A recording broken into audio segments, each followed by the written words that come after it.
Pemirsa, PJ Gubernur Sumatera Selatan Ellen Setiadi menyiapkan langkah-langkah untuk mewujudkan pilkada yang kondusif.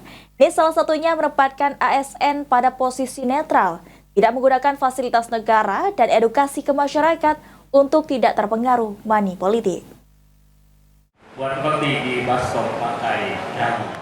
Menurut PJ Gubernur Sumatera Selatan Ellen Setiadi yang ditemui seusai memimpin rapat koordinasi pemantapan pelaksanaan Pilkada 2024, ada sejumlah langkah penting yang akan dilakukan untuk mewujudkan pilkada kondusif di Sumatera Selatan. Langkah tersebut antara lain menjalin sinergitas yang kuat dan berkesinambungan antar penyelenggara pemilu, pemerintah daerah, dan aparat keamanan, serta pemangku kepentingan pemilu lainnya. Lalu mewaspadai dan cegah hal-hal yang dapat mencederai proses pilkada seperti perang hoaks dan propaganda, politik uang atau money politik dengan memberikan edukasi ke masyarakat. Untuk mewujudkan pilkada kondusif, ini juga Ellen Setiadi meminta kerjasama semua pihak untuk berpartisipasi dalam mensukseskan pemilu yang akan datang, meningkatkan sinkronisasi dan integrasi serta interkoneksi antar forum koordinasi pimpinan di daerah atau Forkopimda dengan forum-forum komunikasi lainnya seperti forum kerukunan umat beragama. Semua pihak yang berkepentingan dan punya tugas fungsi sudah melakukan semua tugas-tugasnya.